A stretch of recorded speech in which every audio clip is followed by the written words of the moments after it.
Good evening, every pony and every creature. Welcome to tonight's stream at Drada Arcana Gaming. As always, this is Drada Arcana, and tonight is very Twilight-licious. Yes, it is very Twilight-licious because we will be discussing the element of magic. Wahaha. Not related to the well, related to the show, but we will be talking about the cards within the element of magic, or the magic cards in the MLP CCG. Woohoo! A while ago, another YouTuber by the name of Kudo-kun made a video. It's been a couple of years since that video was released, where he goes over the purple cards to kind of explain what purple is. Well, this is an updated video that I'm doing related to purple with a Friends Forever spoiler that is unique to this stream alone. I will be releasing that card after the stream, but if you are watching the stream, you will hear about this spoiler before anyone else. It has not yet been revealed. It is completely secret. I get to be the one to spoil it. I had permission from Enterplate, or actually I had permission from Commentary is Magic to be the first person to release this. Cool on me. So we will be getting into that at the end of the stream. But once again, thank you for joining me tonight. We will be going over some awesome purple cards. Like I said, Twilight-licious. Woo! As always, guys, I enjoy doing these. I really do have a lot of fun doing them. And squirrels. I could have sworn I saw a squirrel somewhere. Okay, no, I did not actually see a squirrel. It's probably too dark outside to do that. I'm just being random. Anyways, let's kind of talk a little bit about, before we get into cards, let's talk a little bit about purple as a color. Purple is seen as one of the best colors right now in the actual current meta. And that's just the way it's been viewed at the moment. So purple has a lot of tricks up its sleeve. It has a lot of awesome abilities and things that you can kind of do with it. Personally, I have become more involved in the color purple than something like blue and stuff. So many of us might have been confused what I meant by the element of magic. Or maybe you were confused and you're like, oh great, he's going to tell us what he meant by the element of magic. Well, the actual name for purple is magic. So, hence the stream name, Element of Magic. I mean, you know, simple explanations. So anyways, guys, I know that you're anxious to see what cards I had came up with for my recommendations for the color purple. And we'll be going in depth into each one of these cards. There's a total of 10 cards that I am going to show you that I think represent purple, including stuff from the new sets. Now, to keep this list as unbiased pony related as possible, unbiased, I tried to include different characters. There's a lot of duplicates because a lot of characters get favored over. A lot of characters end up getting kind of put to the side when it comes to a lot of the sets, and I tried to include different characters for each card, but some of them definitely have more favoritism in each of the sets over others that just do what purple wants to do. So let's jump straight into the first one here.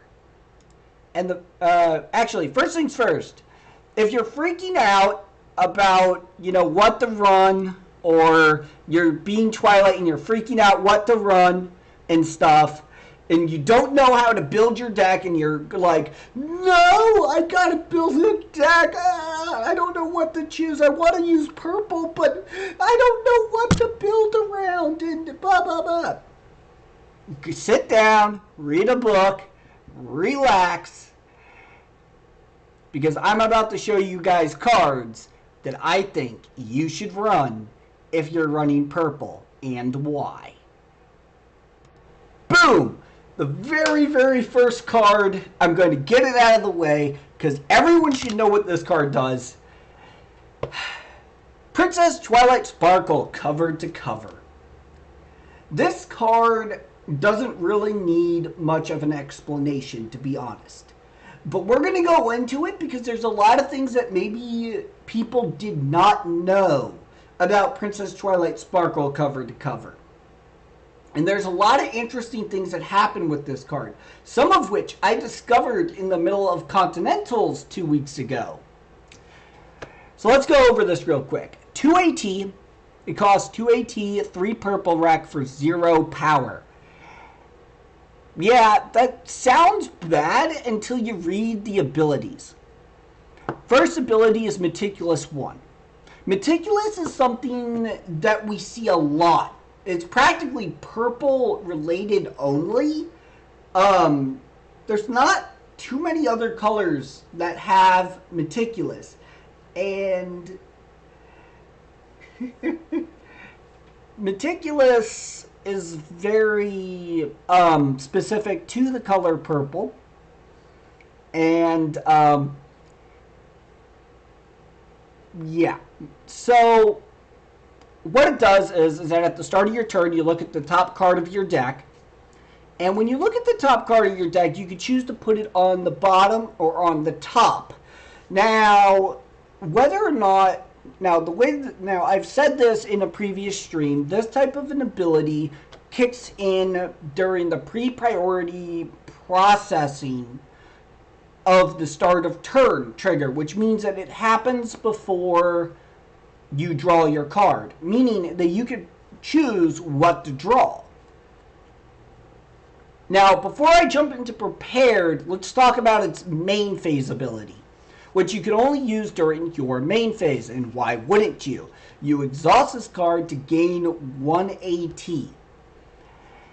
Now, what happens here is that basically you spend 2 for this card, and then by the time that you've exhausted it twice, so you'd spend 2 turns, cover to cover actually pays for itself, which means that, you know, after 3 turns, it's an AT gain. So getting this out like turn 2 is extremely good. Now, a lot of people may have missed this, and I didn't realize it until it actually happened. So I'm going to have to tell a little story behind prepared here.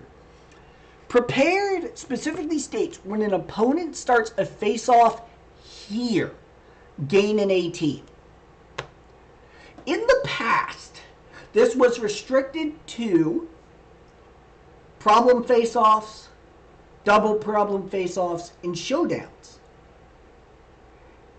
And when you look at those cards, they all start face-offs, basically. There's another card now that starts a face-off that came out in Sequestria called Staff of Sakanis. Alright, I was in the middle using a what's called a BRB deck, which is basically a pink-purple. I had 3 cover-to-covers in play, all at the same problem with a Moondancer. My opponent decided to say, I'm going to use Staff of Sakanis to start a face-off with that Moondancer. He started a face-off with my Moondancer at a problem with 3 cover-to-covers. Prepared kicks in. I gain 3 AT during my opponent's main phase because my opponent decided to use Staff of Sakanis. Yes, prepared does kick in if your opponent uses Staff of Sakanis. I had been missing that trigger for the longest time, and I'm sure a lot of us were missing that trigger. I don't know how many people have missed that trigger. I've seen miss that trigger utterly and completely. Prepared kicks in even if staff activates. So Staphylus Auconis will cause prepared to trigger. I didn't realize this until like I was in top 16 and I actually used it. And my opponent didn't realize, because when my opponent started the face-off against the problem where 3 cover-to-covers were, they weren't expecting prepared to activate. By the way, prepared is mandatory. You have to gain the AT. You must gain AT. So it's not an optional ability. So there are so many people that have been missing the Staphylus Auconis targets a friend at a problem with a friend at that problem having prepared. People have been missing that trigger. It's actually kind of funny. So anyways, cover to cover, phenomenal card, especially in this current meta. Having that extra, like, I see what I draw before I draw it. The prepared, which can activate if your opponent tries to use staff on cover to cover. And main phase exhaust this card to gain an AT. This is just a really, really powerful card. And it's a fixed card too, which means it only comes out of the High Magic theme deck.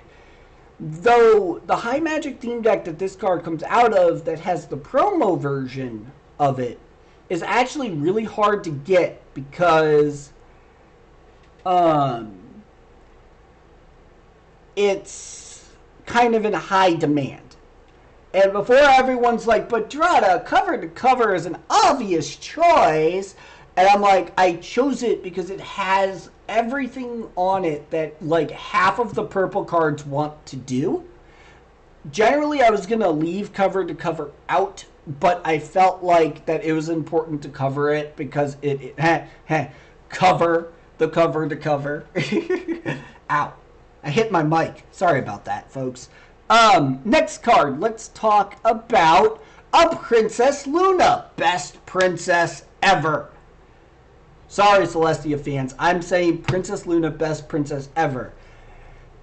Now, many of you, this is back in the Dark Ages. The Dark Ages of Harmony. Canterlot Knights. Oh, the things we could say about Mare and the Moon. I'm going to include Mare and the Moon in this one simply because of the fact that I discovered a combination that people were completely shocked by with Princess Luna, Mare and the Moon. I am not including the second part of this combo because of the fact that we're talking about purple and not non-colored friends. But let's talk a little bit about Mare and the Moon here for a moment. First off, Princess Luna, Mare and the Moon is 2 power. 3 AT to play, 3 purple. Now that's not that great. It would have been better had she had 3 power, but that's not all that good. And her ability is reaction. Okay, for anyone that doesn't know, reaction is the old word for basically immediate. Before we had immediate, we had reaction. So what's her reaction ability? After the start of any phase, that means after the initial pre-priority processing phase of any start of phase area, which every phase starts with a pre-priority process. Then you get your priority window. So after the start of that pre-priority process phase, Princess Luna says you may banish this card and put it into the play at the start of your next turn, which basically means that by the time that she re-enters play, her pre-priority processing kicks in, and then right after it, you may use your priority window to rebanish her. Basically, she can like just constantly banish herself over and over and over without the opponent completely interfering with it.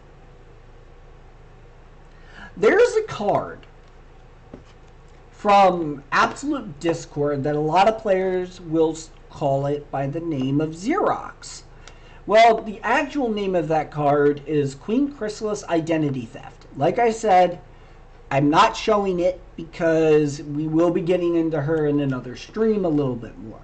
But basically, the gist of what she does is that she copies Princess Luna Mare in the Moon, which basically gives you infinite identity triggers and makes identity theft completely immune to removal. 100% immune to removal. Because Princess Luna Mare in the Moon's ability triggers during the pre-priority processing, and after the pre-priority processing, you have the priority window to banish that, which is the same, which will be the same for identity theft. So basically, it's a great UR for just like reusing copy effects when the copy effect is on a friend, basically. Now, the next card we're going to get into is a Sequestria card, because I love Spike. Spike is best dragon. Maybe, maybe not. I don't know how people feel about that. But anyway, Spike definitely does not get enough attention. And in Sequestria and Beyond, he received a ton of attention. This is probably one of the best Spike cards we have received in Purple to date. I don't think that we've gotten a better Spike Purple friend. Just so you guys know, just to go back a little bit, I am not covering anything that isn't a friend, because I plan on doing a stream about events and resources later on. So if you are going to be like, but Drada, I want you to cover Purple events, I flipped the table. I'm not doing it tonight. There's too many events and too much stuff I want to cover with that. Anyways, back to Spike after flipping the table. Spike has Traveler, which means that every time you move him, it gets a +1 power counter. So basically, every time you move Spike, he gets stronger. But the real cool thing about him is when you move him, you also get to move an imposing character, which basically means that if you can give him Swift, or you can get him to move for free infinitely or whatever, you can basically move him constantly and get all your opponent's friends out. And Pirate Ship is definitely an easier way to do it. And what would be really interesting to see is like the tribal captain leader, Captain Solano, that makes Pirate Ship free. Let me just bounce Spike around for free. Yes, that sounds awesome. Someone should do that. Totally. If someone hasn't already done it. Do like a festival pirate deck where it's like a bunch of pirate cards giving Swift and all this. And then like put in like Spike, Festival Assistant, and put in like all the festival cards and be like, yeah, that'd be awesome. But I think that Spike is a very, very powerful Purple friend, especially in this day and age. And he's really aggressive, and every time he moves, he gets stronger and stronger and stronger and stronger. And the thing with Traveler is that the stronger those friends become, the harder they are to deal with, and the more dangerous they become. I've seen it where people have left Party Mare living, well, I shouldn't talk about Pink, but I'm going to anyways. I have seen people just leave Traveler alone, and it's to their deficit to leave it just there. Because before you know it, a Traveler friend could have 10 power, and now it's a 10 power friend on board, and you're like, I need to get rid of that. But Spike, Festival Assistant, for a 1 cost friend and 2 purple rack for 1 power that just infinitely gets stronger and has a control feature, this is just a phenomenal card. And it shows that Purple is very good at gaining power and controlling the board state. Now, the next card I'm going to talk about is another card from Sequester and Beyond. Tempest Shadow Stormcaller. Now, before everyone tries to call her Fizzlepop Berry Twist, I only know her as Tempest Shadow. Fight me. This particular Tempest Shadow has Prepared. And as always, Prepared is definitely a lot of AT and so forth. And that makes it, one of the better cards out there. I love Prepared. Prepared is one of my favorite things about the game. But on top of it all, she has a really, really nasty ability, which specifically says exhaust this card to put a Troublemaker from your hand into play, face up, then put a token copy of it into play, face up. Now, many of you might be wondering, well, does that mean that it goes to every single problem or just one? Well, it actually, the way that it works is that it only puts one copy of that Troublemaker into play. And that one copy of that Troublemaker is, it's only one copy. So, if you're thinking that Tempest Shadow, once you exhaust, if you have like 2 dilemmas in play, a token copy goes to each problem. No, that's not the way it works. You only put one copy of the Troublemaker. Still, to be able to exhaust a friend that costs 4 for 4 power, so it's even power in AT cost wise, she's still able to exhaust for you to put Troublemakers into play, and that can be epics, villains, just regular Troublemakers. And that makes her super, super effective. Now, here's the other kicker. She's not unique. So that means that technically you could have 2 of these in play and basically put out 2 dilemmas, and you could basically put 4 Troublemakers out if you have 2 of these out.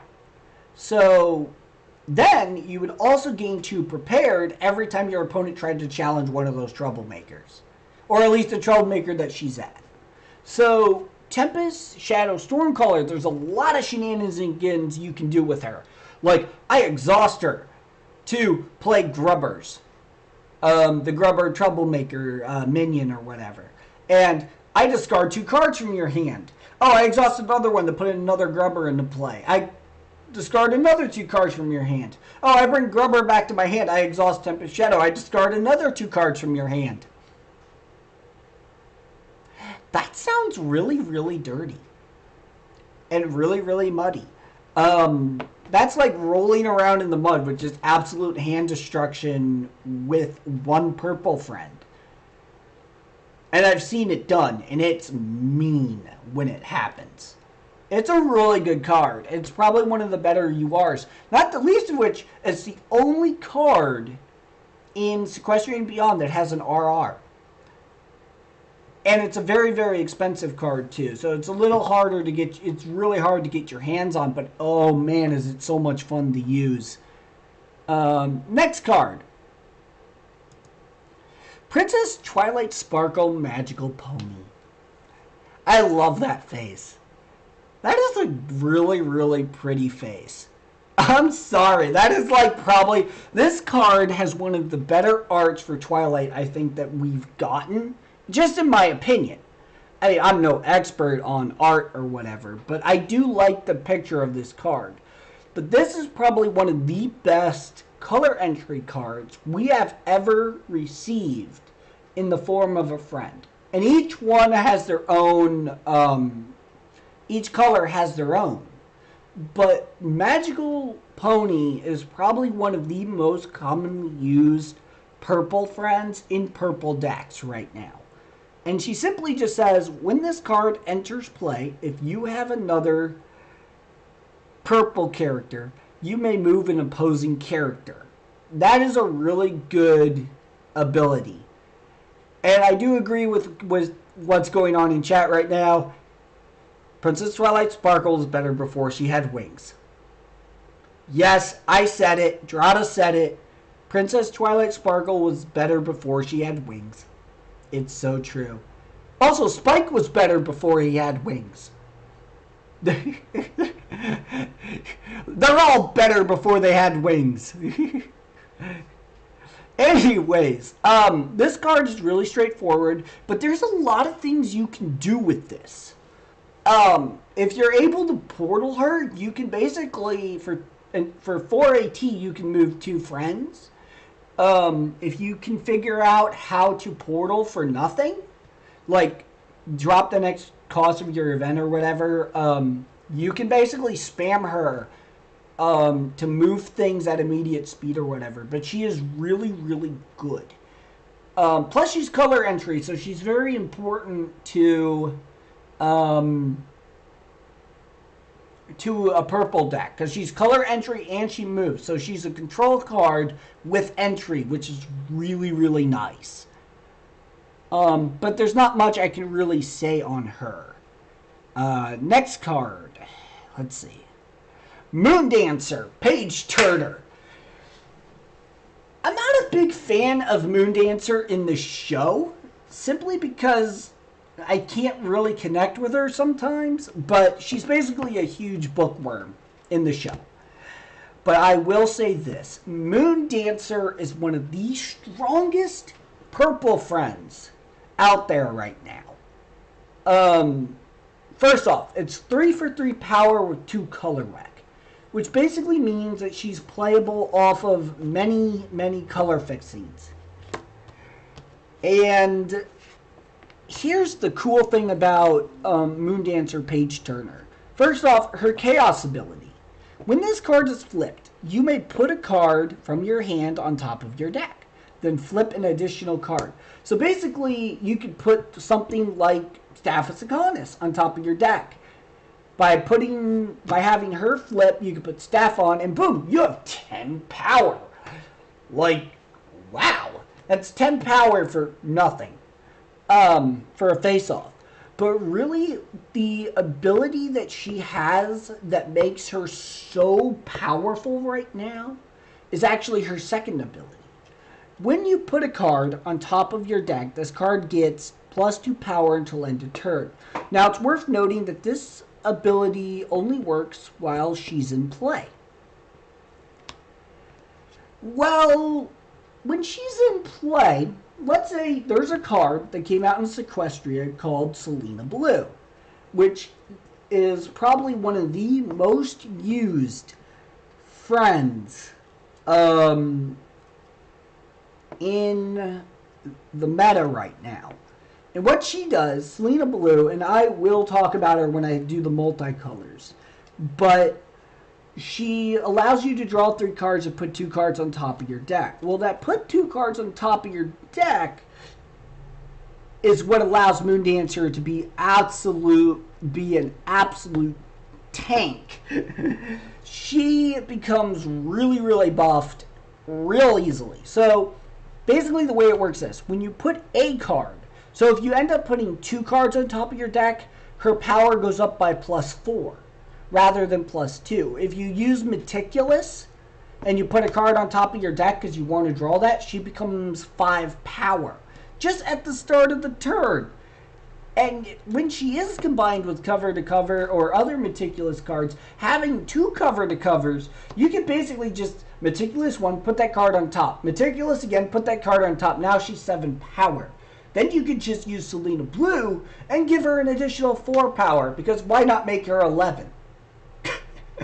It gets really, really ridiculous really fast. She combines very well in purple, and she's basically an aggro card.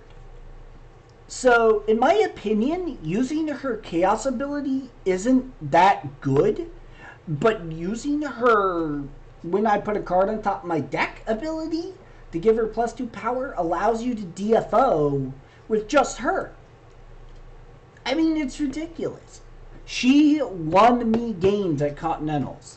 Like, strictly won me games. When I was up against a mirror match, I would steal their Moondancer just to DFO. Because I needed their Moondancer to do that. I didn't care if they got it back. I just wanted the DFO so that way I could score 2 points. But using their Moondancer against them was really what really helped. Moondancer is a very, very powerful aggro card. And I know that sounds weird for purple, but she is a phenomenal aggro card. Probably one of the better purple aggro cards that we've had in a long time. Once again, she's a high magic SR, so she might be a little harder to get your hands on, but she is dangerous. Let's go ahead and check out what our next card is. Trixie Smoke and Mirrors. So I figured I would get yelled at by some people in the community if I did not include a Trixie card. Everyone knows that Trixie is my least favorite pony. Well, not really. I don't have a least favorite pony, but she's down there. Trixie in the show just bothers me completely. But this Trixie card is actually worth using. Smoke and Mirrors specifically says, when you play an event, double this card's power until the end of the turn. Alright, let's explain this really, really thoroughly. Because this is actually a really confusing ability. Whether or not how many people realize how confusing this actually is. The double this card's power until end of turn is actually a modifier. So because it's a modifier,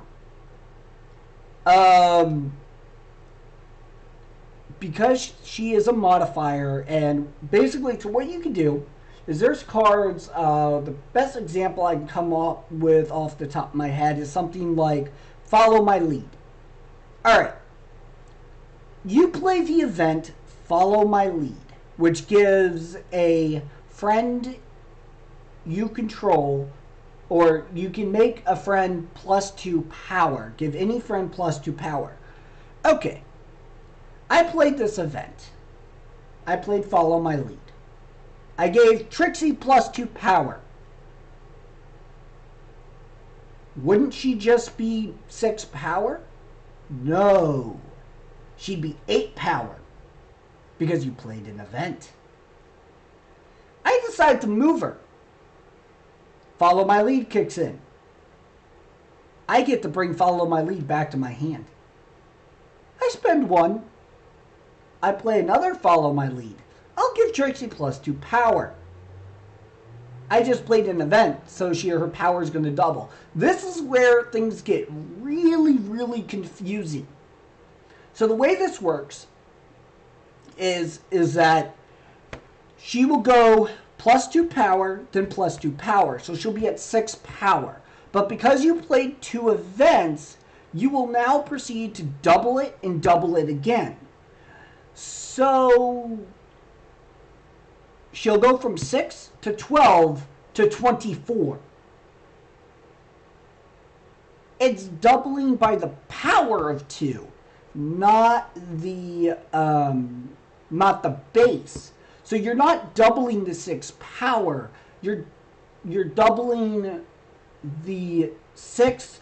Now that it has 6 more power, so it's at 12, you have to double it again. Basically what it does is that it stacks every time you play an event. But you have to calculate the base power first, which is why Follow My Lead will continue to give her +2 power, +2 power, +2 power. Because the modifier kicks in after you use the card Follow My Lead. So because Follow My Lead isn't gives direct power by number to her, you have to modify her power by the double after you apply Follow My Lead's power. It's a really confusing ruling, and it's based around modifier versus stagnant power, I believe. I don't know the correct term for it because I didn't dig that deep into how that worked. But from my understanding and what I've read through many different arguments, is the way it works is that you apply follow my leads or the power counters or however you're giving her power first before you start doubling based on the number of events. So all in all, she can get really strong, really fast. Like really fast. In one turn, if you have like 20 AT and you had like pirate ship in play, for something like 20 AT, you could make her a 12 power pony and then double her power 10 times.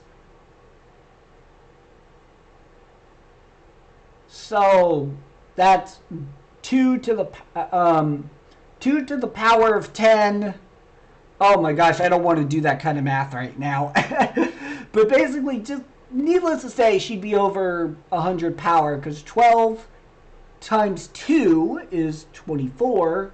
24 times 2 is 48. 48 times 2 is, I think it's, I'm going to get my math wrong. Watch, Drada's going to be wrong in math, and we shouldn't be surprised. Let me think. That's 96, I think. Yeah, 96. And then you double 96.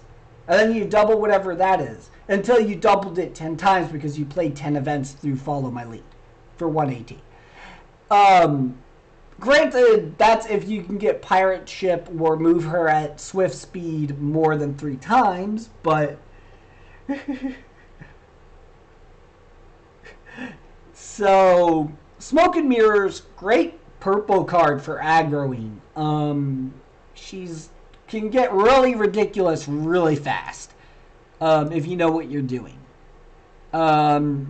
Anyways, it's a complicated card, but yeah. So, next card, Starlight Glimmer taking charge. Alright, who's ready for the most confusing text we have ever received on a card in existence? Just a keyword, by the way. This is a really confusing keyword. Redeem. Alright, because it doesn't say it on the card, I had to look it up while I was talking about a card 2 cards ago. So let me read this to you guys. Effect, redeem. As an additional cost to play this card, you may retire a friend or troublemaker with the same title. If you do, this card's cost is reduced by 3? Is that really how that's supposed to work? I thought it was always by 1, but apparently it's by 3. Interesting. I would debate that, even though that's coming from the Wikia. But anyways, that's what the Wikia says, so I'm going to go with that until someone tells me otherwise. Because Redeem is kind of confusing, and I could never really get a handle on Redeem, personally because I don't use it. But, alright. So, if you have any of the Starlight Troublemakers in play, you can retire them to activate Redeem. That is really, really something, because if you can retire 2 other Starlights, and if it is by 3, that's a 2 cost, 5 power Starlight with Prepared, because it wouldn't be purple without Prepared, right? And then at the start of your turn, you may play a friend from your hand without paying its cost. At the start of your turn. So this happens during the pre-priority processing. During the pre-priority processing, you may play a friend from your hand without paying any cost. However, something to note that sometimes people do miss with this card is color rec still applies to that card. You must have the color rec to play it. So let's say you had all purple in play and the card you wanted to play for free was yellow. you can't play that card because it still has the color requirement. However, you would be, if you did have the color requirement, you would be able to play it for free. So I love decks based around Starlight Glimmer, taking charge. I really, really enjoy decks around it because they're just so unique. And it's so fun to watch them go off. And it's just so fun to see what friends your opponent's going to put into play for free. I mean, it's for free. She's also unique, so you can only have one copy of her at a time. But, okay, so the way Redeem works is that you can retire any number of troublemakers or friends with Starlight Glimmer in it for this card. So you could potentially retire 3 different cards to drop her cost. I believe you could do multiple, from what I understand. Yes. You can do multiple. So you're allowed to retire...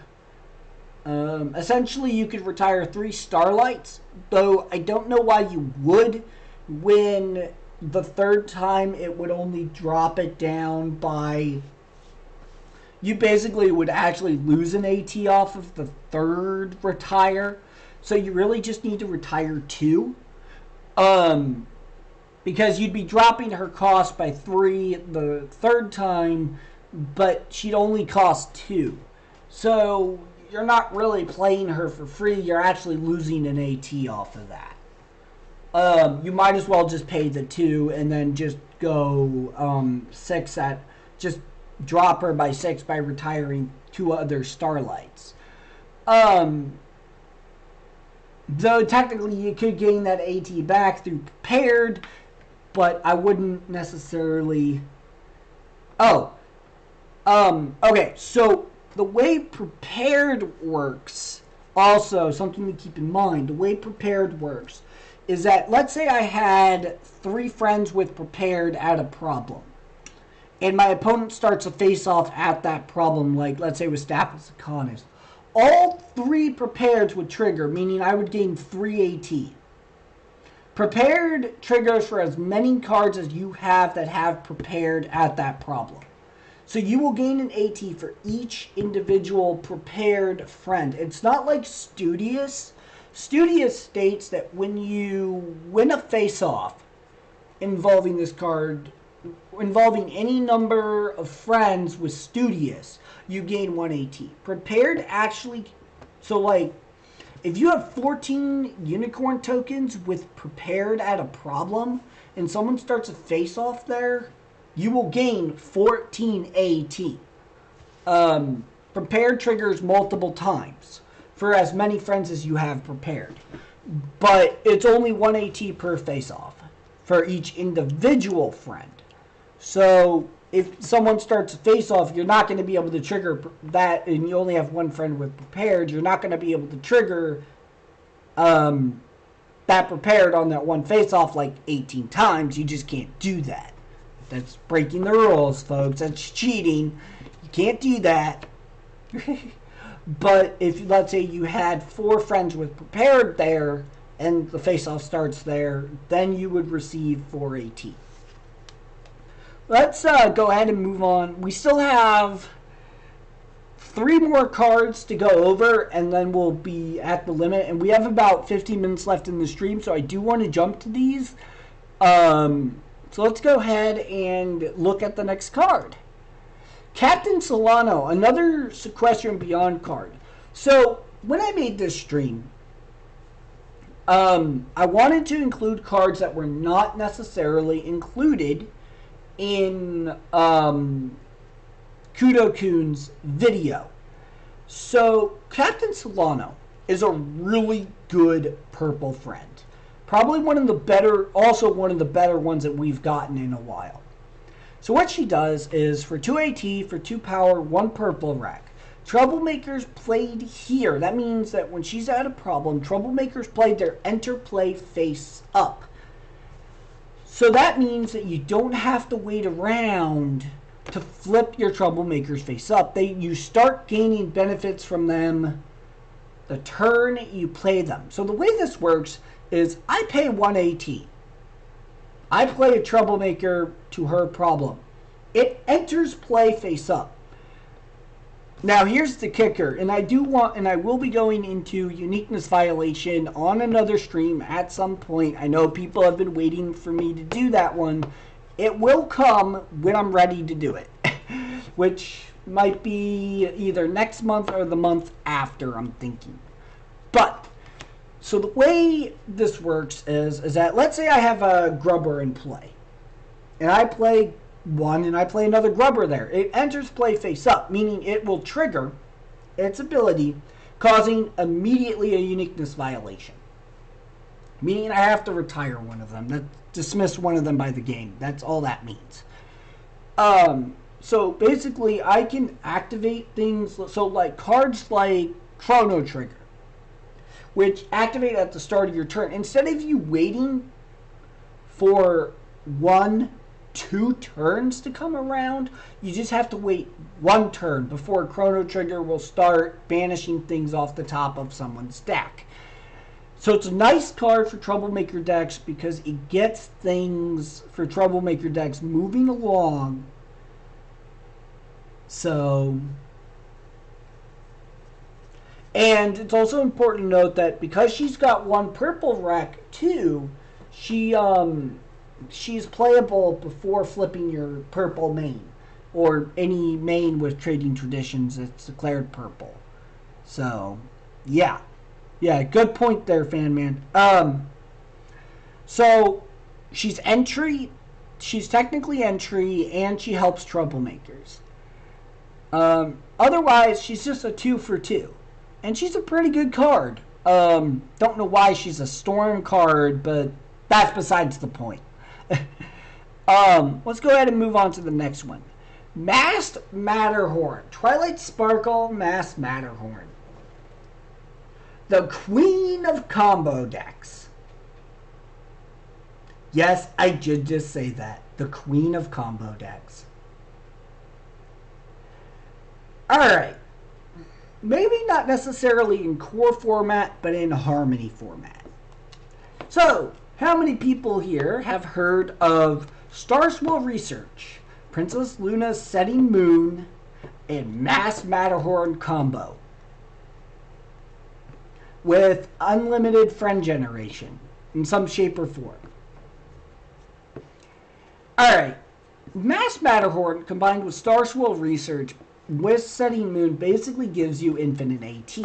As long as you have a way of infinitely generating tokens or friends. So, the way she works is, first off, she's got Meticulous, which means that she stacks with your cover to covers for Meticulous. Woohoo! She's 4 for 4 power with 2 purple rec, which basically means that she's playable almost immediately, 90% of the time, as long as you can get rid of that 2 purple rec. Basically what she does is when a friend enters play here, so when a friend enters play at your problem, or at a problem that she's at, you reveal the top card of your deck. If that card is an event, you may draw it. Well, I didn't include Setting Moon. I was going to, but what Princess Luna's Setting Moon basically says is that if you would draw a card, you may exhaust a friend instead to gain 1 AT. So if you have a way of making infinite friends, and you have a way of using Starswell Research by playing Starswell Research on top of your deck, playing a friend to Masked Matterhorn's problem, and have the ability to play that friend infinitely, you reveal top card at Starswell Research. That's an event. Exhaust that infinite friend for an AT, and then all you have to do is keep doing that over and over and over again until you have infinite AT. There's not really, it's great, it's really good for combo decks. Combo decks really love this card. Purple is one of the easiest decks to build combo around because it does have Setting Moon, it does have Mass Matterhorn, and Star Swirl Research, which basically is like the best, easiest combo to actually run. So I use her in all my combo decks because I really like her, but I also run her in more meme decks as well because, granted, who doesn't think that that is a meme card for the life of me? I mean, come on. Superhero Twilight? Seriously? We have to have that. Comic book superhero Twilight. Perfect. I really like that card. I love the art on this card too. This is like one of the best arts around. Alright. I could say a lot about this card. I really do love this card. It's one of my more favorite URs in the game. Alright, last card. Dr. Hooves, Caroler. Alright, why is this card good? 3 for 3 power. Alright, 1 purple rack. Oh, that's even better. Now check his ability. Exhaust this card to reveal the top card of your deck. If you reveal an event this way, put that event into your hand. You may pay 1 less to play it this turn. Oh my gosh. Imagine that with Meticulous. And, well, imagine that with Selena Blue. I exhaust Selena Blue. Draw 3 cards. I put these 2 events on top of the deck. Oh, that 1 event costs me like 1 AT. Okay. I exhaust Dr. Hooves. Reveal the top card. It's the event I just put on top of my deck that costs 1 to play. Oh, it's free. There's so much stuff you can do with things with purple like this. You can top deck your deck to the way you want it. You can gain AT. You can control the board state. You can aggro. There's just so much you can do with purple. And I love that about purple. And what's even better is this Dr. Hooves Caroler is a common with that ability. That is a really good ability for a common, I will have to say. Like, I think DOE had some of the best commons we'd ever seen, honestly. I think that they're learning from DOE not to make commons too powerful, but I don't think Interplay has really learned their lesson on this, because they seem to be making a lot of powerful commons. Alright. That's all the pre-existing purple cards. Alright guys, for those of you who stuck around this long, are you guys ready? Are you ready for the final card in this list? Please note,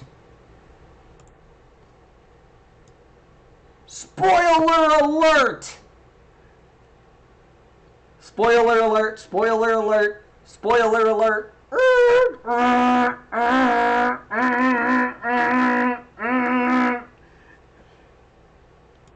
Cha-ching! Yes, you would guessed it. I am revealing to you the first time to reveal this card for the new Friends Forever set. It's a purple card. This will be in the set. This is going to exist. Woohoo! It's the first purple card to be leaked for Friends Forever. The newest set of Set 10. Alright, let's take a look at this bad boy. Because honestly, all I know is I was able to get my hands on this spoiler from Commentary is Magic. They asked me if I wanted to spoil any cards. This was my choice.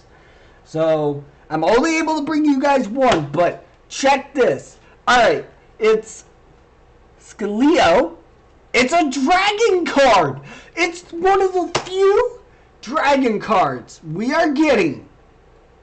Actually, wait, is this the first non-spike dragon card?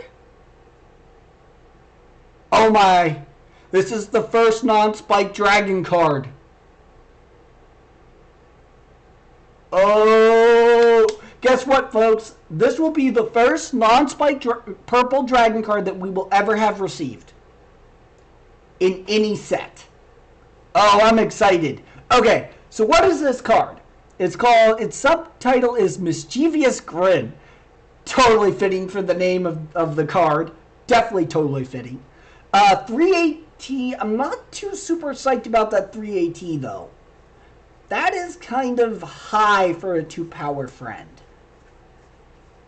So I'm wondering what's going to be in the new set that's going to make this any good. Probably it's not that great, but let's check what its ability is. When this card enters play, you may put a Troublemaker from your hand into play face up.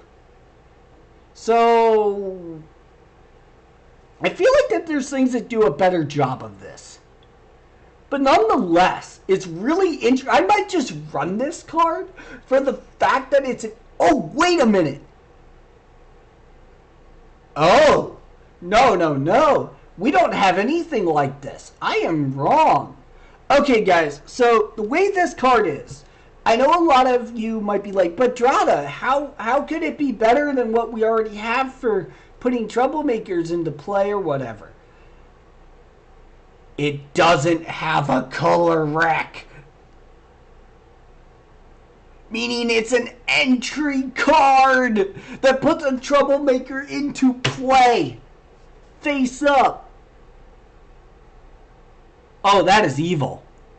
That is evil. Okay, so I've been looking at a lot of this Friends Forever stuff, but this card is really cool. So the way this works is when it enters play, which, by the way, you don't have to have, it can go in any deck. As long as you care about your Troublemakers entering play face up, this card matters. So basically, you can run this in a yellow deck, a blue deck, any deck, because it's a color entry. It doesn't have a color requirement. And it's only 3 cost, which is sort of high. But if you're starting with second chances and you go second, you can play this right off the bat. So basically what it actually technically is, it's 2 for 2 power because you're paying 1 extra for the Troublemaker.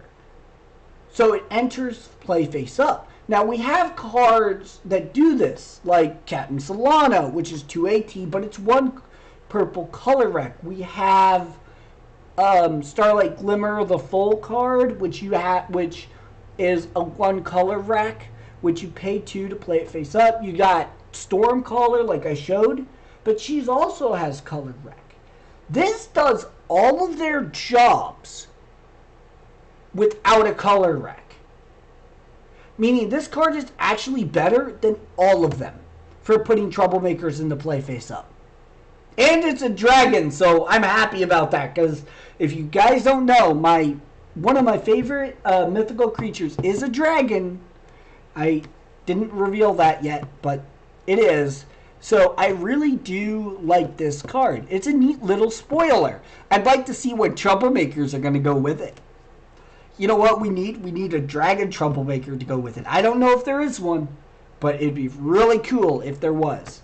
All in all, a great spoiler. I'm actually super excited for this card. I can't wait to see how many people think that this card is actually going to be decent. But anyways, guys, that is a special spoiler from me to you guys. No one else has revealed this spoiler yet. I got to reveal it. I got special permission to do so. So I'm glad that you guys got to see it. And I'm super excited for Friends Forever. But all in all, guys, I will make sure to release this publicly, or at least I'll ask Commentary as Magic to release it. But anyways, guys, that's it for tonight's stream. Those are the purple cards I would consider running if I were you. If you're looking to do stuff that's really unique or looking to play purple at all, because those are cards that definitely show purple at its finest. Now, next week, I won't be doing another one of these series because next week I will be having a very, very special guest on stream. And actually, because this is a special guest, I will reveal who it is. We all know him by the name of Pirate Dash. That is right. Pirate Dash and I will be on stream next weekend together. So this will be your opportunity to get introduced on my channel to Pirate Dash. He's a big name in the community, and he actually runs the Illinois group here in the United States. And we will be talking about how to form a play group in your area, how to get one started if there isn't one. And that's what we'll be going over. Pirate Dash has a lot of experience running a local play group, and I have experience in creating one, because I built the Indianapolis group practically from nothing, after it disappearing for 3 years. So I will have Pirate Dash on stream next weekend, so make sure you guys stop by to welcome him and so forth. Anyways, guys, that is it for tonight's stream. I don't really have any other news for tonight, but you all should head over to Commentary is Magic at 10 o'clock EDT, or their time, which is, I think, 7 Pacific, because I will also be watching in on that stream, because it's about the North American Continentals, and I wish to attend and see what they have to say.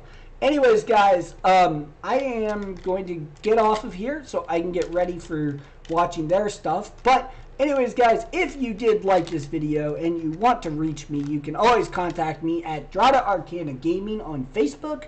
You can contact me via drada.arcana@gmail.com. And if you're looking for all my previous videos, you can either check out my Twitch channel here, or you can go to my YouTube channel at Drada Arcana on YouTube. And as always, guys, give your love to Princess Luna to help you sleep at night, or give your love to whichever pony you wish to worship. Worship is probably a strong word there, but we all have our favorite pony. And as always, guys, have a good night. No but Drada comments. I had a fun time tonight. Look forward to Friends Forever. More spoilers possibly to come by other streamers. And take care. So long, every pony.